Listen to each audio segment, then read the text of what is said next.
Hello everyone, welcome to my YouTube channel GK trick with Kavita. दोस्तों, इस video में हम एनटीपीसी रीजनिंग से रिलेटेड मोस्ट इंपॉर्टेंट क्वेश्चन को देखेंगे। अगर आपको वीडियो अच्छा लगे तो प्लीज़ लाइक शेयर और मेरे चैनल को सब्सक्राइब जरूर कीजिए। तो चलिए स्टार्ट करते हैं बिना समय बर्बाद किए। फर्स्ट क्वेश्चन है, पहला क्वेश्चन कथन और निष्कर्ष से। कथन और निष्कर्ष में हमें जो कथन में दिया है हमें वही सत्य मानकर उसका निष्कर्ष निकालते हैं। तो कुछ डॉक्टर कारीगर हैं, कुछ डॉक्टर कारीगर हैं। सेकंड है, सभी कारीगर लंबे हैं, तो सभी कारीगर लंबे हैं। अब इस कथन से हमें निष्कर्ष देखना है कि वो सही है या नहीं। सभी डॉक्टर छोटे हैं, तो क्या डॉक्टर के और छोटे का कोई रिलेशन दिख रहा है हमें इस डायग्राम में? कथन में कहीं लिखा है? नहीं लिखा है, तो हम सीधा रॉन्ग कर देंगे इसको। सेकंड लिखा है कुछ कारीगर पुरुष हैं, तो कारीगर और पुरुष का कोई रिलेशन हमें दिया है कथन में? नहीं दिया, तो ये भी गलत हो गया। जब कथन में अगर उससे रिलेटेड कोई बात नहीं कही गई हो तो वो हम डायरेक्टली गलत कर देंगे। नेक्स्ट, तो ये रो के सिटिंग अरेंजमेंट का क्वेश्चन है। क्वेश्चन पढ़ते हैं। आपकी ओर चेहरा किए हुए 5 लड़कियां आपके सामने बैठी हैं। रूही और मनाली क्रमश ऊर्जा के दाएं और बाएं बैठी है। मनाली व तान्या के बीच ध्वनि बैठी है। तो इस क्वेश्चन की सबसे इंपॉर्टेंट लाइन क्या है जिसके बिना ये क्वेश्चन नहीं बन सकता? इस क्वेश्चन की सबसे इंपॉर्टेंट लाइन है आपकी ओर चेहरा किए हुए। इस लाइन से हमें जो लड़कियां बैठी है रो में उससे उनकी डायरेक्शन पता चलेगी। मोस्टली स्टूडेंट को पता ही नहीं चलता है कि लड़कियों की डायरेक्शन क्या है, उनका फेस किस साइड है, क्योंकि वो इस पे ध्यान नहीं देते इन लाइनों पे। तो आपकी ओर चेहरा किए हुए 5 लड़कियां आपके सामने बैठी हैं। तो पहले हम डायरेक्शन निकाल लेते हैं। उत्तर, दक्षिण, पश्चिम, पूर्व। आपकी ओर आप अभी बैठे हैं, तो आपका फेस कहाँ है? आप यहाँ बैठे होंगे और आपका फेस होगा उत्तर में। तो आपके और सामने, तो आपके सामने कौन सी डायरेक्शन है? उत्तर। और जो उत्तर में बैठी होंगी उनका फेस कहाँ होगा? दक्षिण में। तो गर्ल्स यहाँ बैठी होंगी तो उनका फेस कहाँ होगा? आपके सामने। तो आपके सामने कहाँ? दक्षिण में। तो इससे डायरेक्शन पता चली। तो लड़कियों का फेस किस डायरेक्शन में है? दक्षिण में। तो क्वेश्चन शुरू करते हैं। रूही और मनाली क्रमश ऊर्जा के दाएं और बाएं बैठी हैं। तो पहले हम ऊर्जा को बिठाएंगे। ऊर्जा का दायां मतलब राइट साइड कौन सा है? वैसे हमारा राइट ये है, लेकिन इनकी डायरेक्शन कौन सी दिशा में है? दक्षिण में। तो इनका राइट ये होगा। तो ऊर्जा के दाएं कौन बैठी है? रूही। और बाएं कौन बैठी है? मनाली। मनाली व तान्या के बीच ध्वनि बैठी है। मनाली यहां हो गई, ध्वनि यहां हो गई और तान्या यहां हो गई। तो बन गया रूही, ऊर्जा, मनाली, ध्वनि, तान्या। ये हमारी रो बन गई। तो इस पे क्वेश्चन देख लेते हैं। तान्या के दाएं कौन बैठी है? तो तान्या के दाएं कौन बैठी है? ध्वनि। नेक्स्ट क्वेश्चन, पंक्ति के बीच कौन बैठी है? तो पंक्ति के बीच कौन है? मनाली। ठीक है। नेक्स्ट, रूही और मनाली के बीच कौन बैठी है? तो रूही और मनाली के बीच कौन है? ऊर्जा। नेक्स्ट क्वेश्चन कथन निष्कर्ष से है। कथन और निष्कर्ष से 3 से 4 क्वेश्चन पूछे जाते हैं। तो कुछ पक्षी गधे हैं, कुछ पक्षी गधे हैं, सभी गधे बेवकूफ हैं, सभी गधे बेवकूफ हैं। तो हमें कथन को 100% ट्रू मान के क्वेश्चन सॉल्व करना है। सभी पक्षी बेवकूफ हैं, तो क्या सभी पक्षी बेवकूफ हैं? क्या ये वाला पक्षी भी बेवकूफ है? नहीं है, बेवकूफ में नहीं जा रहा है, तो ये रॉन्ग हो जाएगा। कुछ पक्षी बेवकूफ हैं, तो क्या पक्षी और बेवकूफ का कुछ हिस्सा साथ में है? तो हाँ, ये वाला हिस्सा साथ में है, तो ये कुछ पक्षी बेवकूफ़ हैं, ये राइट हो जाएगा। तो इसका second follow. Next question blood relation से है। निखिल पार्क में एक लड़के से मिलता है। लड़का निखिल की पहचान अपने पिता के छोटे भाई के रूप में करवाता है। आपके पिता के छोटे भाई आपके क्या लगेंगे? आपके चाचा लगेंगे।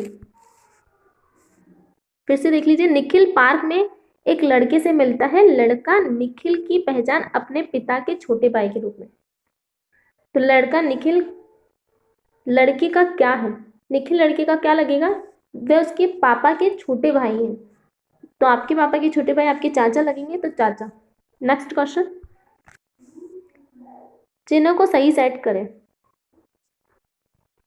ऐसे क्वेश्चन को हमेशा लास्ट ऑप्शन से देखना चाहिए, क्योंकि मोस्टली ऐसा ही होता है कि लास्ट ऑप्शन ही सही होता है। तो हम लास्ट से ही चलते हैं।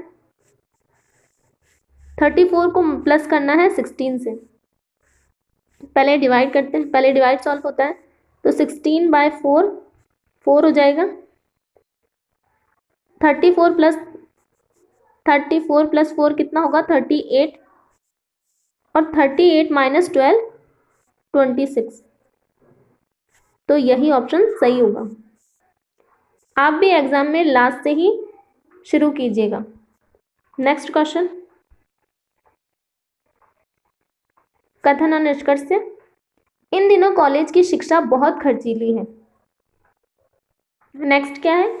कॉलेज की शिक्षा कुछ लोगों तक सीमित कर देनी चाहिए। तो हमें इसी को 100% ट्रू मानना है। निष्कर्ष क्या है? कोई भी कॉलेज जाने की क्षमता नहीं रख सकता। क्या हमें कथन में ऐसा कुछ कहा गया है कि कोई कॉलेज जाने की क्षमता की बात हुई है क्या कथन में? नहीं हुई, तो ये रॉन्ग हो जाएगा, क्योंकि ऐसी कोई भी बात नहीं कही गई है कथन में कि क्षमता रखता है, कोई क्षमता रखता है कॉलेज जाने की या नहीं रखता है।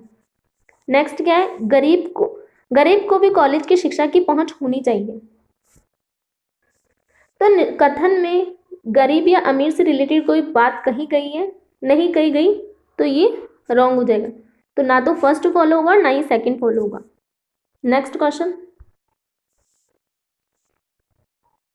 हाइड को 1440 है, तो वाइड को क्या लिखेंगे? ऐसे क्वेश्चन में पहले हमें इनके नंबर लिख लेने चाहिए। तो एच का क्या होता है? 8, आई का होता है 9, डी का होता है 4 और ई का होता है 5।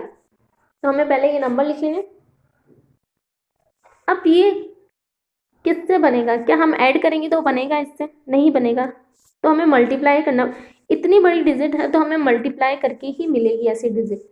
तो हम मल्टीप्लाई करते हैं। 4 5 जा 20, 8 9 जा 72 और 72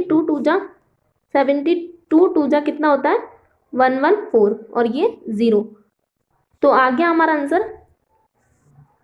तो ऐसे ही हमें इसका करेंगे तो हमें आंसर मिल जाएगा 4140। आप कर लेना। नेक्स्ट, तो अगला क्वेश्चन नंबर सीरीज से है। नंबर सीरीज में हमें सबसे पहले अगर कुछ समझ में नहीं आए तो डिफरेंस लेना चाहिए। तो डिफरेंस लेते हैं हम।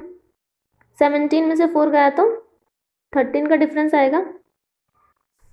43 में से 17 लेस करेंगे तो हम आएगा 7 माइनस 26 का डिफरेंस। और 43 में से 82 लेस करेंगे तो 12 में से 3 गया तो 9,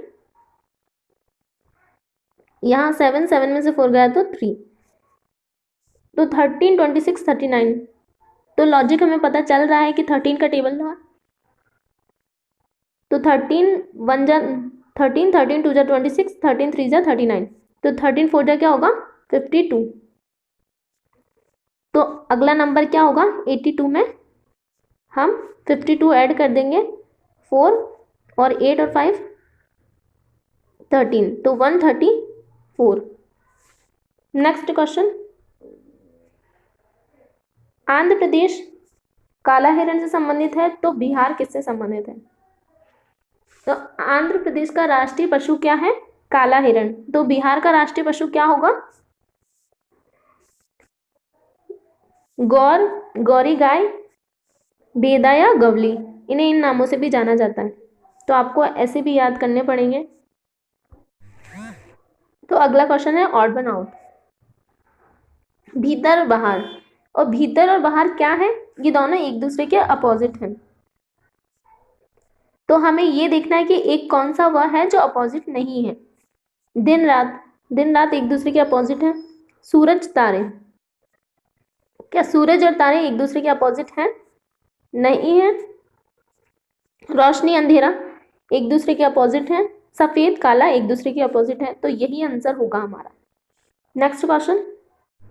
तो अगला क्वेश्चन है हमारा घड़ी से रिलेटेड। एक घड़ी में 2 बजने पर उस घड़ी का दर्पण छवि में क्या समय प्रदर्शित करेगा? मिरर से रिलेटेड क्वेश्चन है।